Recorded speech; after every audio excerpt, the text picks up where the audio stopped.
Well, on to trying to replicate yesterday's 15 minutes. That didn't work. Yeah. Didn't quite work out. So here we are. Here we are. Last hour together after Moebius 4.0. Yes, sir. Reflecting on the ideas and theories behind Möbius, what happened last year, last weekend, and what we'll take away from these experiences into the next one. So I'll just outline the ideas and concepts behind Möbius weekend, and from there we'll take it from there. Got our notes. Yeah. So Möbius was conceived during a time where I was consuming a lot of content, a lot of books, lectures, podcasts. So basically trying to do myself what I failed to do at university, just learn a bunch of stuff that actually interests me. All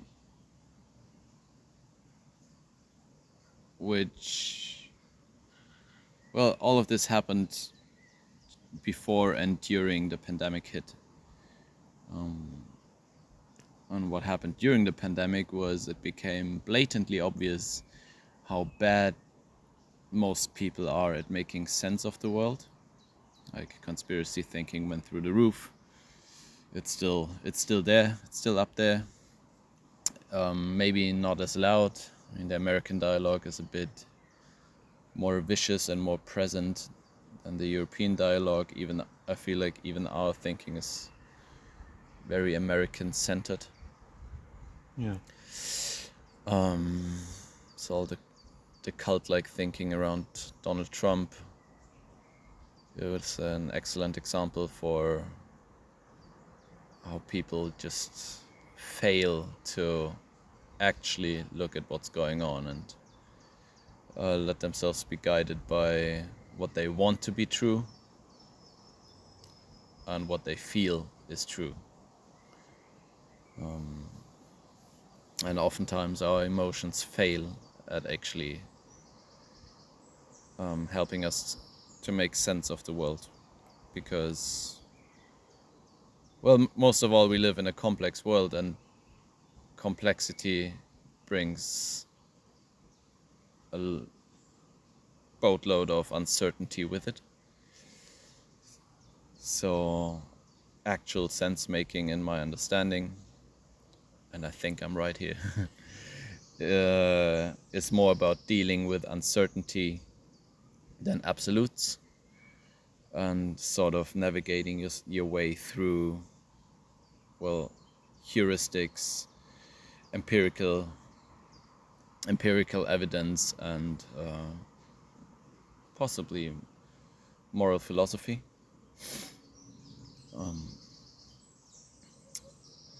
So the idea behind Möbius was to create an environment where we can purposefully seek out uncomfortable emotional states, or states that we've learned to perceive as uncomfortable and bad, to possibly reframe what's happening inside of us, and to increase our agency within these states, so we don't fall victim to, well, our own emotions, and don't get captured by whatever we feel or what we'd like to be true. Do you feel I forgot anything? I suppose something on my mind the last while is the distinction between, or again, from a completely unqualified position, I like the idea of of separating out emotions versus like the nervous system, Mm. and how quite often I think what we struggle with is a nervous system thing as opposed to an emotional thing. Mm-hmm. Like that our nervous system isn't it's not so much the intensity of the emotions, but it's what nervous system gets engaged by it, whether it's sympathetic or parasympathetic, and all the knock-on effects that come from that. But that's nitpicking. Yeah, like you could possibly argue that you can't differentiate between nervous system functions and what emotions are, Yeah, because what you perceive as an emotion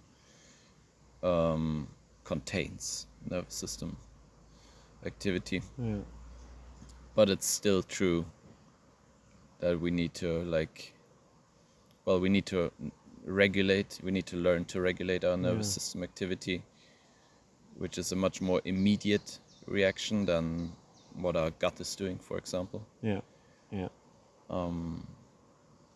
So you're inside of what's creating emotions. You get slower, more like analog processes, like hormones and heartbeat, and the more immediate nervous system yeah. And activity. like, if you think about the idea of discomfort, what what type of content did you have in mind with Moebius to promote that discomfort? The initial idea was to use parkour because that's where I come from. I've been a parkour teacher for 12 years, 13 years.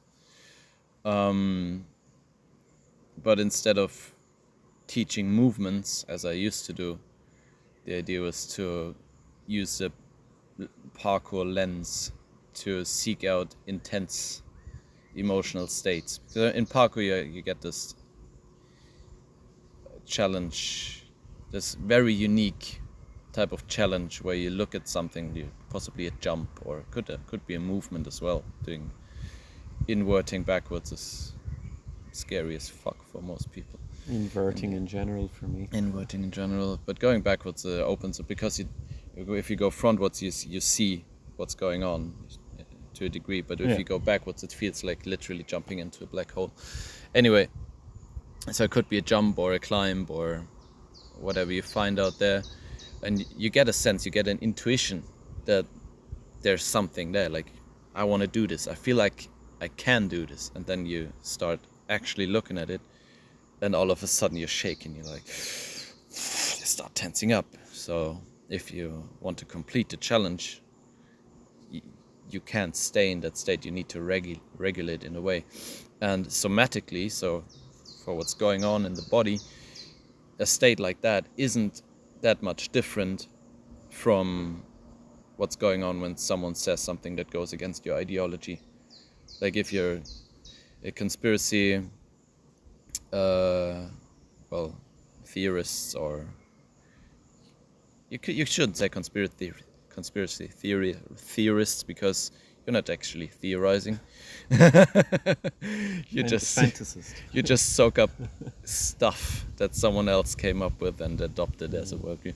Anyway, so you could take the old vegans. I feel like vegans got a lot better at not being annoying, but we all had these discussions back in the day, and if you get some perception of self, you've seen it in yourself, where you adopt something as true, and all of a sudden you're fighting with people about what you believe to be true, and you're flabbergasted by how people could think otherwise, even though you just changed your mind 2 weeks ago. Yeah. So somatically, that's almost the same. The only thing that's different is the context. Stimulus. The stimulus, yes, but what's happening to you is not a quality inside the world around you. It's happening through the interaction, through interacting with the world. So that opens up a lot of space to, well, like I said, seek out intense states and develop strategies to, first of all, notice what's going on. You could be like you could be captured by your own emotions and not even notice. I think that could be like a level 1 type state. You start noticing what's going on, and from there on, you can develop actual strategies to deal with these states. And the first idea was not actually to do the type of deep work that we did last weekend. It was because I didn't feel I was qualified for it. That's what you brought into the picture. It was just to make these processes explicit, to subsequently increase agency over the period of I don't know how long, like a key event in your life where you can that you can keep going back to.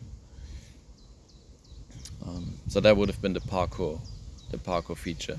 Then in the first 2 events we used lifting, just odd lifts and actual like deadlifts, I think, to increase awareness of what's going on in the body, like just mechanically.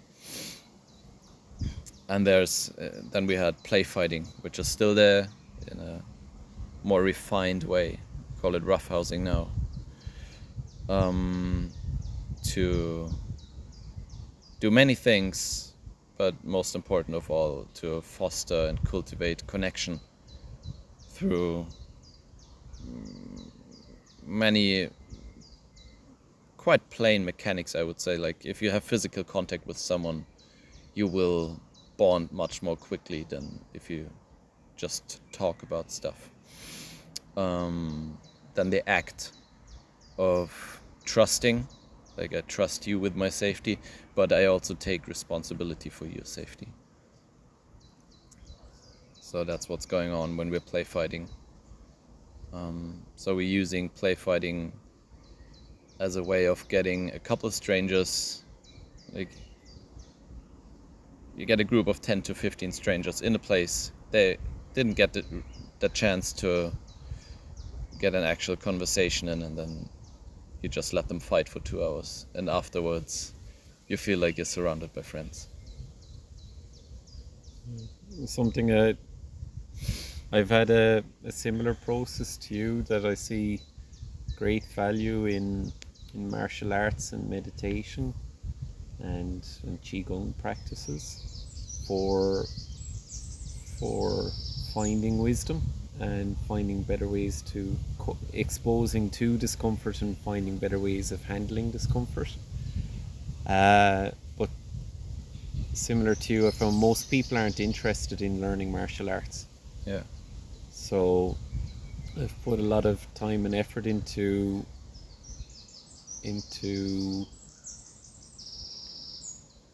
coming up with something that's more focused on the experience, with the bare minimum of technical stuff to distract from the experience. Which was something I was deliberately including in the sessions we've built up. Like if I was, like for example with the tree pose that we've been using the last couple of years, if I was teaching that as a pose, I would have been correcting everyone's position. But that's not the point. I just want them to be still in an uncomfortable position. Whether or not it's biomechanically correct, I don't care right now. That's not the point. Yeah. The thing is not the thing. Yeah. Yeah. And that's one of the main things at Möbius, where we try to foster a logically scientific way of looking at the world, while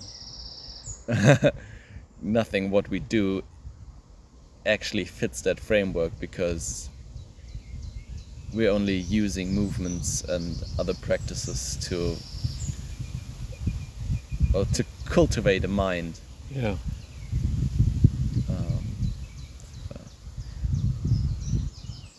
Very much sense making, and to deal with the paradox. Yeah.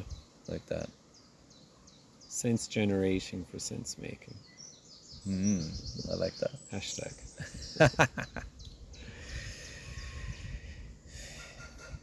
Yeah. So what we started doing last year actually was to decrease the number of practices that we do. It's not like that day we do roughhousing and parkour, next day we do this and da da da da da da da. So get a full schedule through a diversity of practices, but instead started focusing more on recurring themes and practices. So getting one type or several types of practices in every day. You want to say something to that?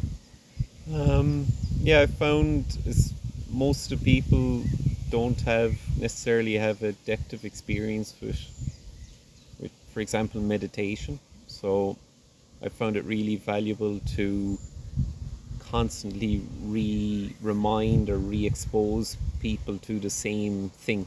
I think it was a phrase you mentioned on Thursday evening was no man steps into the same river twice, because the river is different and the man is different. Yeah. And I would gladly teach the same thing multiple times because I've seen that it bears fruit. But I think it's critical as teachers or facilitators that we keep an aliveness in it. A big thing for me from my engineering background is the difference between repetition and iteration. That we're iterating or reiterating a process. It's not repeating the same thing over and over again. There's always going to be a newness underneath it.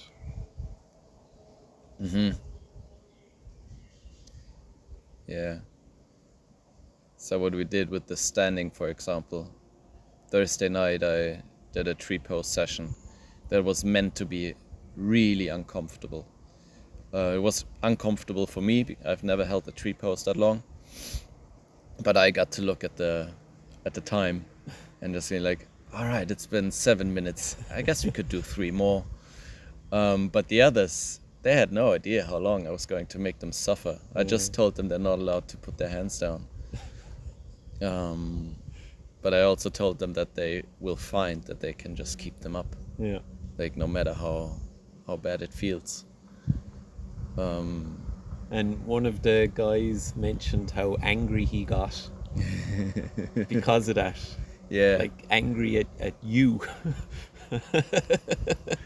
Rightfully so, because I saw it in myself. Next day when you were facilitating it, I got angry at you as well. Yes, it sucked so bad. It was much worse than the first time. But what you did during the session is at some point you gave us the option to lower our arms, and what everyone in the group found was as soon as we got choice, it got lighter. Yeah. So that's interesting. It's super powerful. Like that, just knowing you have the option of doing something different, but choosing to continue doing what you're doing. Yeah. Like how feeling trapped creates tension and weakens the body even. Yeah. And so, like in a scientific worldview, you wouldn't be able to measure the difference, right?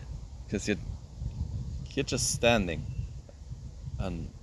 but it would be really hard to pinpoint down where mechanically it makes a difference between having choice. Yeah. All of a sudden. Yeah. And as well, like I know, like I'm an engineer. I love measuring stuff, but I think definitely when it comes to biohacking and stuff like that, the real power of being able to measure something is maybe to help refine your internal experience. So even if we could measure it, it's secondary to what are we experiencing, and getting down a rabbit hole with that though. Yeah, it opens up the space to talk about sustainable practice, though. Like if you just end up measuring everything, like in parkour, you could measure the distance of your standing jump all the time, basically. Which could be interesting. Like it'd be interesting to measure your progress. I've been jumping every day or twice a week, blah blah blah. I've been trying to max out or trying trying different methods, and you could use measurements as a way to find out what works and if you're actually making progress. Yeah. But if you're too focused on measuring your jump all the time, you might lose what you had before you started actually measuring stuff, which is the sensation of jumping. Yeah. You're like, I'm able to jump. It's amazing. It feels good. How good did that landing feel? Or Yeah, the data needs to be background.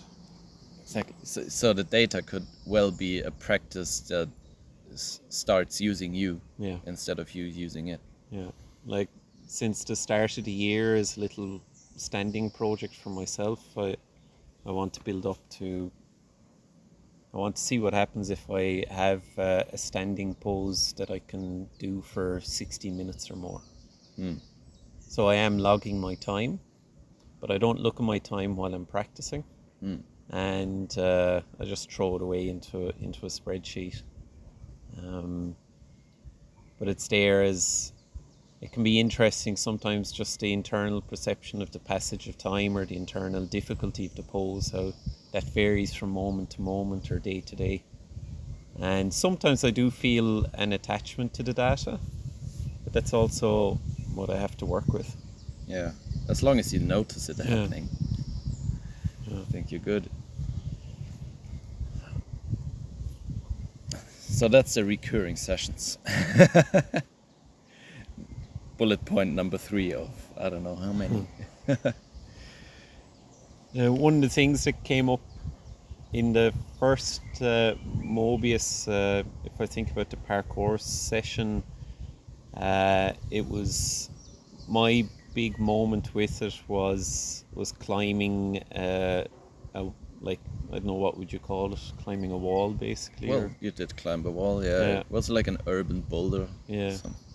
And like for me it was maybe 3.5 meters. Bit higher, but yeah. And it was, I had I think 4 attempts at it, and the crux at the very top of it, it was kind of a pillar structure where I had to come out and around it, and I found that terrifying. And 3 times I went up and I just couldn't get past it. I wasn't willing to change my grip at the top, even though you were very patiently encouraging me the whole time. And I went down, and then the 4th time I managed to get past it, which was huge. Like, it was a terrifying experience, like explicitly deeply uncomfortable with an element of risk in it. And you were ready to quit. Yeah. I think I made you 100%. Yeah. And whereas this year it was you'd set it up to be about creativity, and it was a much more subtle session. Yeah. And it really, I think it lined up really nicely with the meditative practices, because the subtlety of the little freezes I was having, the little discomforts I was having, they were on a different scale. They were far less obvious and far less crude than managing almost crippling fear of falling. Yeah, I agree. I feel like the whole weekend, even though we did some intense sessions with the de-armoring massage, for example, which is heavy, some striking work, even though it was still kind of light work. I feel like the whole theme of last weekend was subtlety and nuance. Like sensing tiny shifts and perception. And even like the de-armoring So the idea behind the de-armoring is to find a tender muscle on the body and apply pressure to it until the person feels like they're at the edge, that they want to stop. And then holding that pressure as consistently as you can and allowing the person to figure out, can they soften into it. An idea that's been on my mind a lot is how much am I adding to my own suffering? And I find the de-armoring encapsulates this very well, because there is genuine pressure being applied to some part of your body. But how much are we fighting against that pressure, and how much is that fighting against it creating additional unnecessary discomfort? One thing, a question that kept reoccurring in my mind during the weekend, I'm not sure if I ever spoken it. It was like the question of how long can you be that drywall punching teenager inside of your mind, you know what I mean? How long can you keep doing that until you just realize it's not getting you anywhere? Yes, yeah. And what I loved about the de-armoring was that it was a fairly, I think one of the guys observed it started happening faster and faster. Yeah. Like the first one, and having the breakthrough on the first one of, oh, I don't have to do this anymore, and having that softening through the whole body was the longest one. And then after that, it became easier and easier, and people that were giving the massage could tell it in the change in tone of the entire body. Yeah. That when that release happened, it changed the tone of the body. It changed the breath. It changed even the expression. I was able to get this lovely moment where one of the participants was getting his bicep elbowed and he had this horrible look in his face, and from 1 second to the next it disappears and he begins to smile and laugh. Yeah. But his partner had done nothing different. That was me. So how much are we adding to our own discomfort? And I think that ties into an important idea that was in the first Moebius I was in last year, around radical responsibility and feeling like a powerless victim, like you have no choice. So similar to it, the tree pose, that realizing how much autonomy, how much agency do you have, and how are these exercises that we're proposing confronting you with that and helping bring that to the participants' awarenesses. There might be a chance to talk about Sundays. Yeah. Well, all of it, the whole of Sunday, but you facilitated a meditating session that was different from the other ones Sunday morning, which led to some intense moments. Yeah, really deep, intense moments. Like some participants, like everyone went into their own topics and whatever's going on with them. Yeah. Externally, what did it look like externally? So maybe some of the context, as we've mentioned, the morning sessions always started with some lying practice, and I was almost going through the same mantra of, what are you holding? What are you holding up that wants to sink down? What are you holding down that wants to rise up? Not just a flat relaxation, but creating a vertical space, upwards and downwards. And then after a while, I would invite people to transition to standing up, and then we would do the tree pose.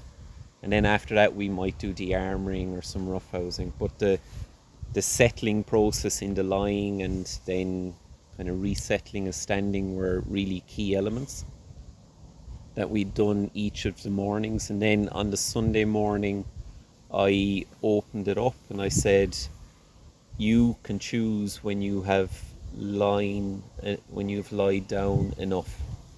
You can choose when to stand.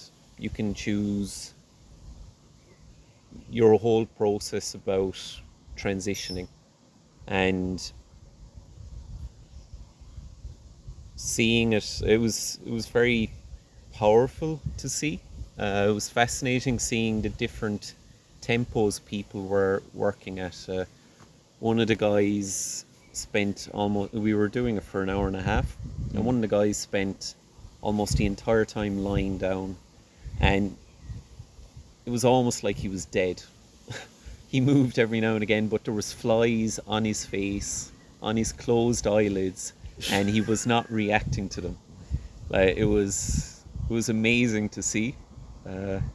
I still, when I do the lying workout in nature here, I still get fidgety about it, because generally I'm worried about the ticks and if any movement might be a tick. But the more I thought about after he spoke about it, that he chose this as his practice for the session, to be uncomfortable with the flies, the more I realised that a tick does not feel like a fly. Which I hadn't thought about until he'd pointed it out, or until he triggered that. So he was there a long time, and other people were standing up more quickly. Other people were coming in and out of it. One of the guys stepped out to make an important call because he felt like that was the right thing to do.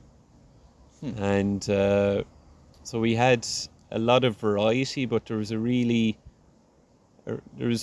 common depth to it. For me, it was probably the deepest group experience I've facilitated.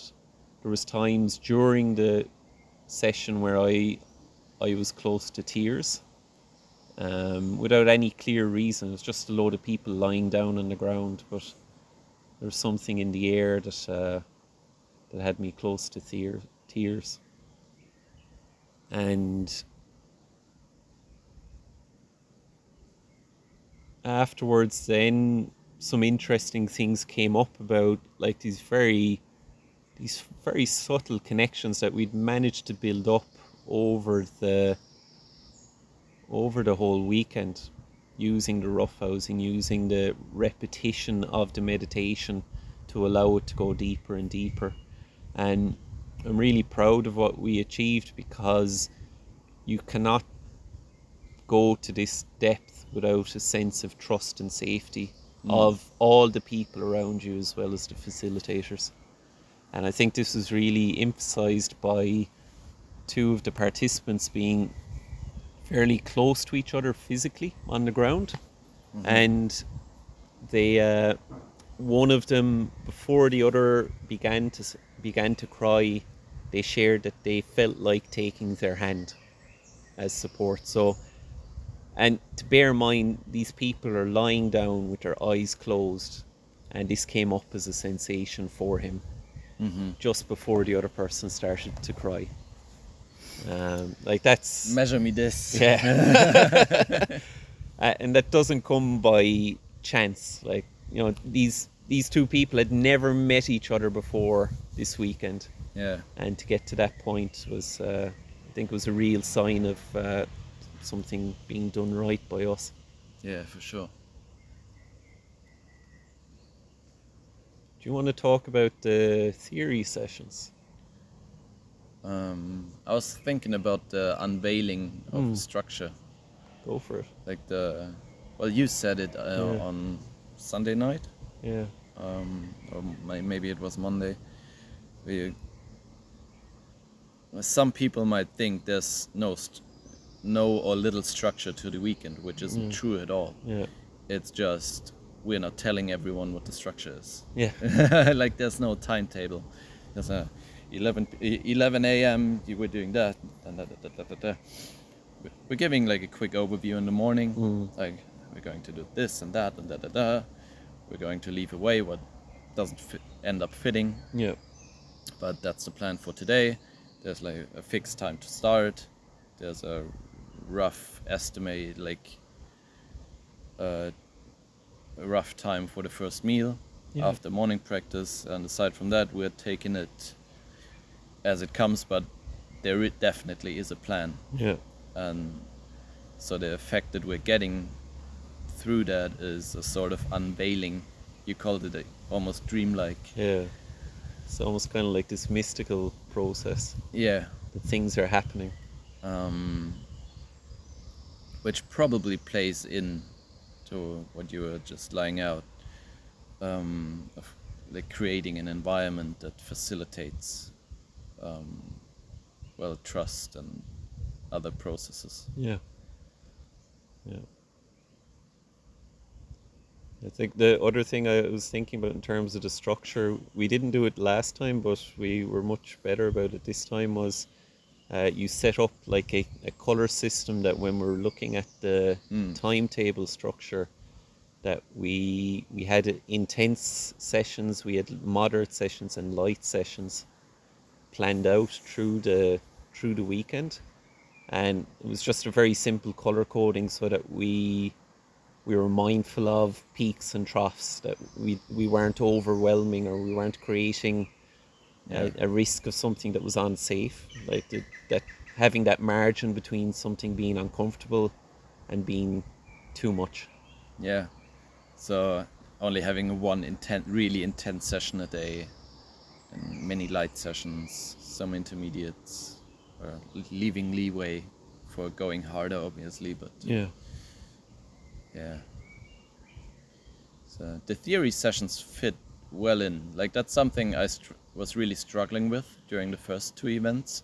And then even last year, I'm not sure if we did any theory. We did the looking at uncomfortable We did the circling. Yeah. videos. Yeah. Well, not only uncomfortable. It's Yeah. just Just videos. watching videos. Like I utilized or deliberately doom scrolled for a bit, and Deliberately. I deliberately doom scrolled and saved some of the videos. So, like some would have been uncomfortable. Some would have been a person no one really likes, as at least in our circles, like Andrew Tate or Donald Trump, saying stuff, and instead of judging what's going on, just feeling how it feels. But specifically the sensations, not the emotions. So Exactly. I Yeah. feel a tightness in my chest. Yeah. Which is hard to do. Like I had to tell people, like, no, you. That's a judgment. You even had to tell me. Yeah. That's not what we're looking for. Yeah. And like when you do that for a while, I hadn't facilitated it before, but I think that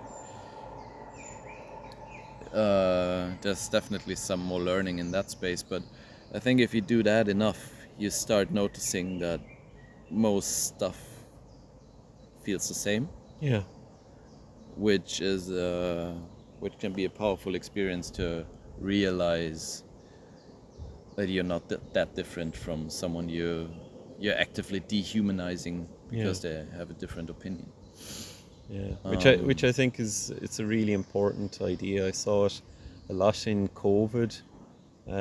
Like even a friend of mine was talking about removing access to medical care for people that refused vaccines, and uh, I I I got into an argument about it with him, and I pointed out that you're saying that because you agree with the vaccine program right now. But what happens if you disagree with the vaccine program? Yeah. And this guy is incredibly intelligent, highly qualified. He can study the statistics himself. He can make his own conclusions. And I'm convinced at a certain point, if there was enough data going a certain way and based on his value system, he would be able to make a very reasoned decision about whether or not he should support a certain policy. Yeah. So where does that leave him?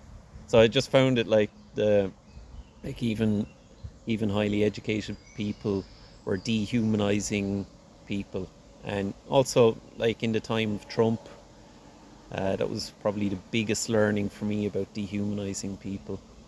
How Hillary Clinton probably lost the election by calling Trump's supporters deplorables. Yeah. And just saying that they're terrible people for the decision they're making. Like who's going to agree with you if you're judging them? Yeah. Exactly. No one. No one has ever been shamed into changing their minds. Yeah. They've shamed into temporary change, but as soon as that shame disappears, they return. Yeah.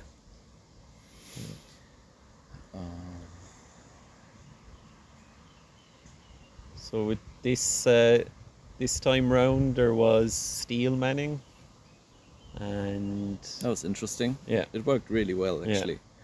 Like we did a quick brainstorm with the group. I had some ideas in mind, of course, but I felt it was much better to get topics, yeah, like difficult topics from the group, like stuff that's on their mind, yeah, because it's more likely for them to have a strong opinion on one of these topics, yeah, and then having to steelman the opposite point of view. So steelmanning is where you create like the best possible version you could do of a contrarian's or of a contrarian opinion. So you're trying to make the best good faith argument in favor of an opinion you disagree with. yeah. Which is standard debating. I mean, if It is Peop- standard yeah. debating, but no one is standard debating. yeah, Like, very true. I've heard they did it in schools back in the days, but I didn't. It's probably too offensive. It's definitely too offensive and triggering these days. But that's exactly what we were trying to do. Yeah, And what's interesting is that some participants said how easy it was to take on the diverting or contrarian perspective and actually feeling it in their bodies. Like they were actually getting triggered by disagreements to an opinion they didn't actually have. oh, that's amazing. That is amazing. So I'm definitely gonna play more with that next time. What I really enjoyed from the theory sessions was the quadrant from Ken Wilber. The internal experience, the external, the collective, and the individual. Yeah. I think it's a really accessible model for talking about stuff. Like once you talked about it, it came up quite often for me, because you have, yeah, it's a nice reminder that behaviors or visible behaviors can indicate an internal state, but it's not a guarantee. Exactly. Yeah. Like someone can appear to be a decent person, but maybe they've hacked the code and they're using it to exploit people. Or the other way around as well. Someone could be a horrible person. No, someone could be a good person, but appear as a bad person. Yeah. Because I don't know, they're making a mean face on the subway. Yeah. Yeah. Resting bitch face. A resting bitch face. Yeah. What do you mean? I'm having the time of my life right now. That's happened to me before. I remember some friends I had. We would spend every month or so. We would hang out for like a whole weekend. And one Saturday, I was just sitting there, and one of the girls asked, "Do you actually enjoy your time with us?" Why else would I be here? But it was a reminder that I'm not necessarily the most expressive of people.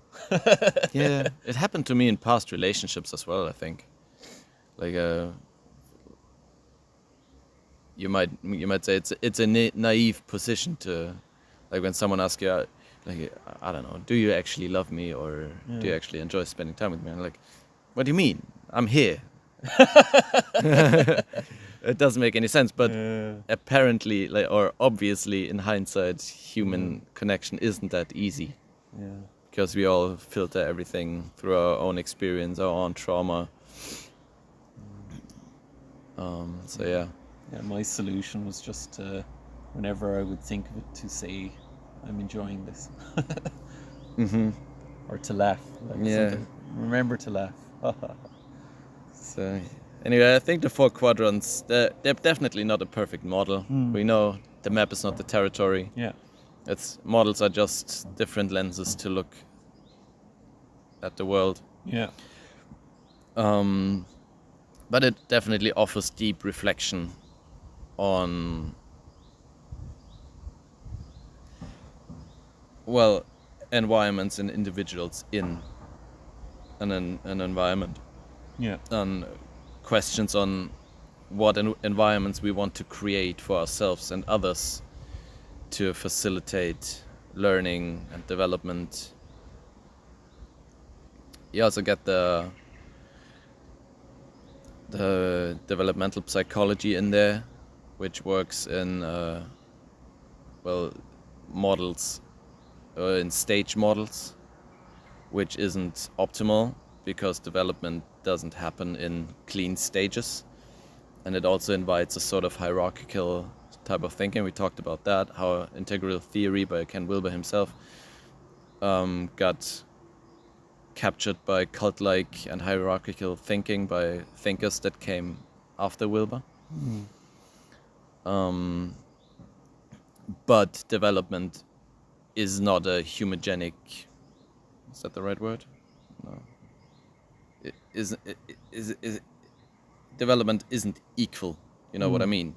It does have a direction, and there are clear. What do you say? Developmental goals. Milestones. Like milestones. If you look at children, it's clear there's a difference between a 6-year-old and a 5-year-old, for example. Yeah. The way they're able to perceive and to think and to abstract. Yeah. Some get there earlier, some get there later. So development does happen, and it needs to happen. But there needs to be deep reflection on what is actually important, like what we actually should value in development. Yeah. That reminds me, like, one of the topics I brought up around the meditation, and I think strictly, I don't know if the process I was using could strictly be called a meditation, but it's like one of the ideas I suggested exploring was the difference between intuition and instinct. Again, as a model, because sometimes people will use those words interchangeably, and that's perfectly fine. But I used these words to create a distinction between internal experiences, and how instinct is typically driven by a sense of urgency, and there's some element of either avoidance or foreboding in it, that if I don't do this now, something bad will happen. And intuition, in my experience, is almost opportunistic. There's a sense of timing to it. It's unrushed, and it almost feels casual or natural. And using that in the lying work or in the tree pose to as a little scale to check, do I want to stand up now because I've just come against something that's deeply uncomfortable that I want to avoid? Or does it feel like I'm satiated? Does it feel like this is actually enough now, I'm good to stand? And like, I think that's a really important idea, because as we develop as beings, we go from being instinctive to intuitive, I hope. Yeah, I'd agree. And like, one of the names you could give to instinct is like egoic, like ego-driven decisions. To maintain my place in the hierarchy, to keep myself safe, and all these very kind of basic needs. To avoid change, maybe even, because change is It's the destruction of ego sometimes. and it costs energy. Yes. Yeah. So on a basic biological perspective, you could say we're an animal. We try to save our energy, and change which is costs very energy. potentially it might be true in the short term, Yeah. but in the long term, it's a problem. And just that idea of activation energies. So I think your distinction between these two words is actually sound. Yeah. You're like on more than just a subjective experience perspective, because like an instinct is like an ad hoc way of perceiving, right?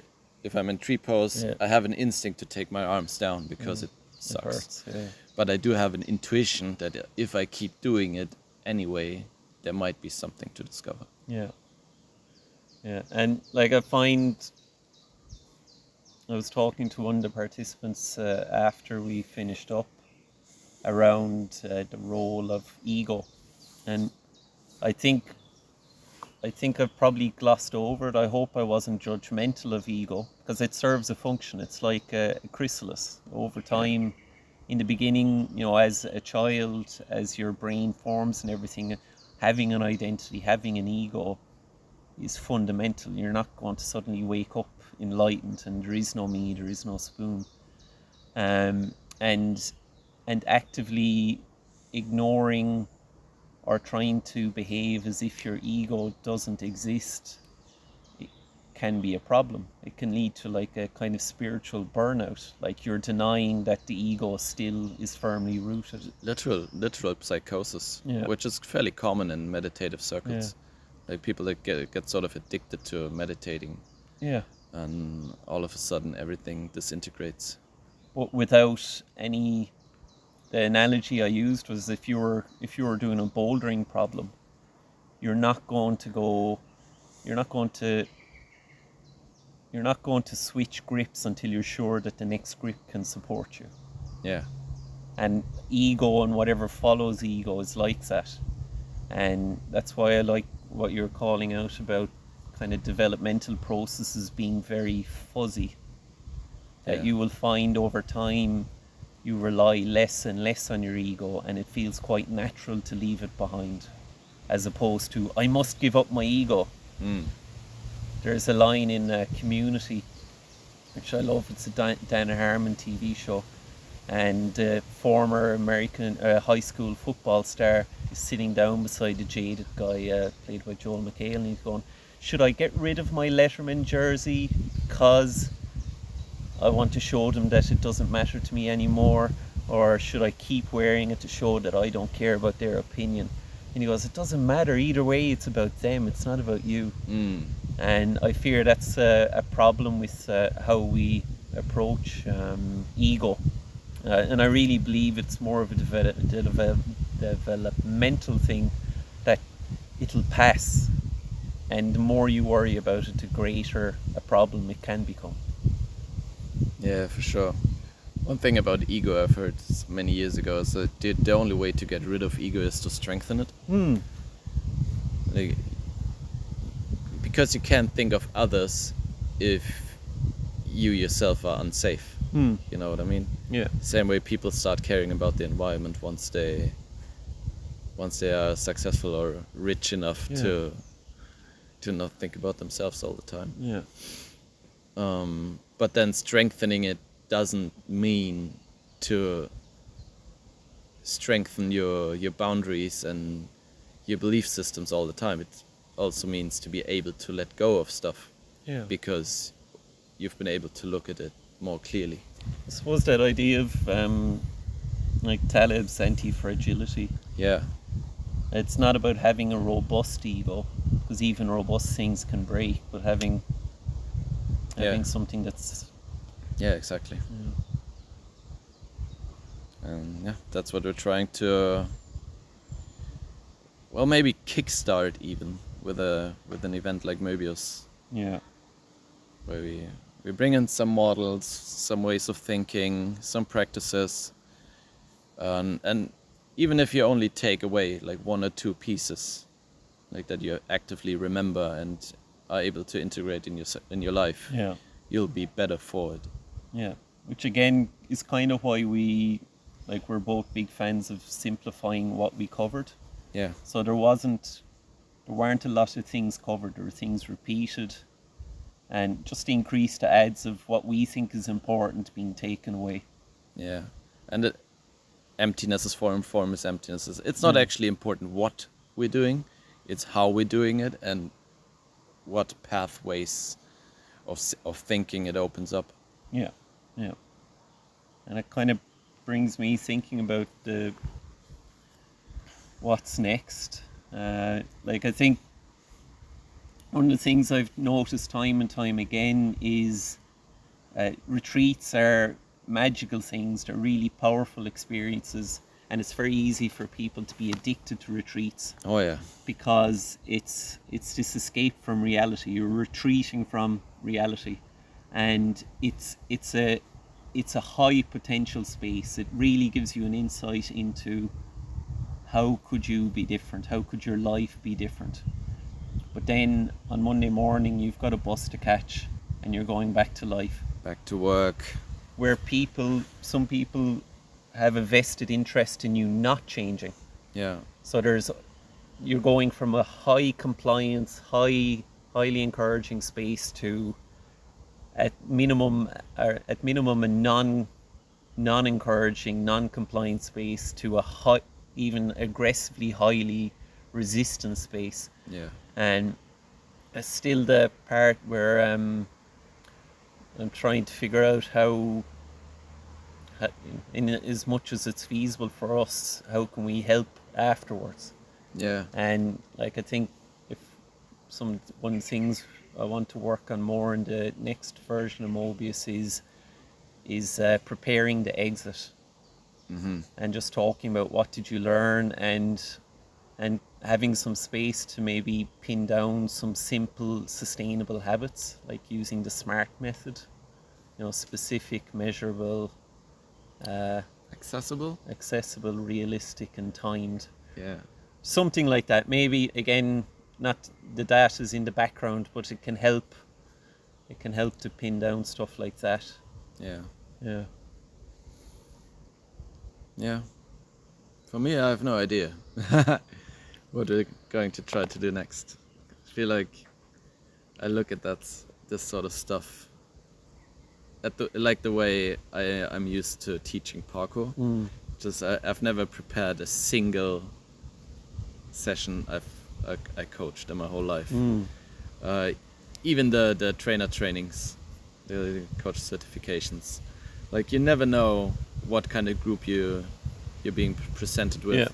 Yeah. You don't know what their needs will be, you don't know what their skills will be. So yeah, there's no other way than to take it in full swing. Obviously, that's not saying there's no ideas happening or no like juggling with topics and themes to talk about. But then what comes up, Yeah. you never quite know. That's why we let go of some of the sessions we had planned. Yeah. Like we didn't do the striking work after Sunday's meditation because it would have felt horrible. Yeah. Like to get out of this dream-like, almost psychedelic state and then go into punching each other. Yeah. It would have been wrong. Would have been criminal. On the other hand, what felt right to do was to do the big rope swing right behind us. Yeah. Sense of aliveness and bringing the lightness and the elevation of the meditation into a scary challenge. Yeah. That is still perfectly safe to do. Definitely. So we always had a direction, but we adjusted depending on the land, depending on how things were going. Yeah, there's no other way to do it. Yeah. I'm convinced. Might be one of our biggest distinctions to other retreats. I don't know, I don't go to retreats or trainings. Yeah. It's definitely something I think is super important, is no plan is worth the needs of the people in the room. Yeah, 100%. Nice, man. Cool. I'm actually freezing up here. It's July. Yeah. I'm shivering. Yeah, that's my feet rude. are cold. And you got a plane to catch. Yeah. So let's break it off here. Yeah, cool. I appreciate you so much. Thank you for being here. Getting to do Moebius is a highlight for my year. I've been thinking about it since we did it last year. I'm really glad you gave me this Nice. opportunity. Love you, man. Love you too. All right.